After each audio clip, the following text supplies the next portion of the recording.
আসসালামু আলাইকুম। আশা করি আপনারা সকলে ভালো আছেন।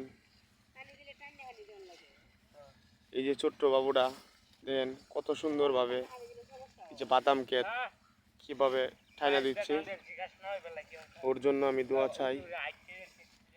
এই তুমি কিসে পড়ো ভাইয়া? ক্লাস 5-এ? আচ্ছা যাক আলহামদুলিল্লাহ। তোমার স্কুল কি বন্ধ? আচ্ছা যাক আলহামদুলিল্লাহ। এটা কি তোমাদের ক্ষেত? আচ্ছা যাক আলহামদুলিল্লাহ। কতটুকু করছো ভাইয়া তোমরা ক্ষেত?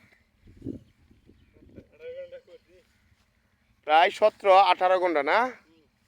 আচ্ছা যাক আলহামদুলিল্লাহ। এই ক্যাটাত তাহলে তুমি মনে হয় বেশিরভাগ তোমার অবদান না ক্যাটাত? আচ্ছা তোমরা দুই ভাই না? তোমার পিছনে যাও তোমার বড় ভাই না? গ্রাম, ঐতিহ্যবাহী গ্রাম। কৃষক ভাইয়েরা কৃষক পালন করেছেন। এই যে এটি হচ্ছে বেগুন, এটা বলা হয় সাদা বেগুন ক্ষেত, নিকলি বেড়িবাঁধ সংলগ্ন কিশোরগঞ্জ। কত সুন্দর দৃশ্য।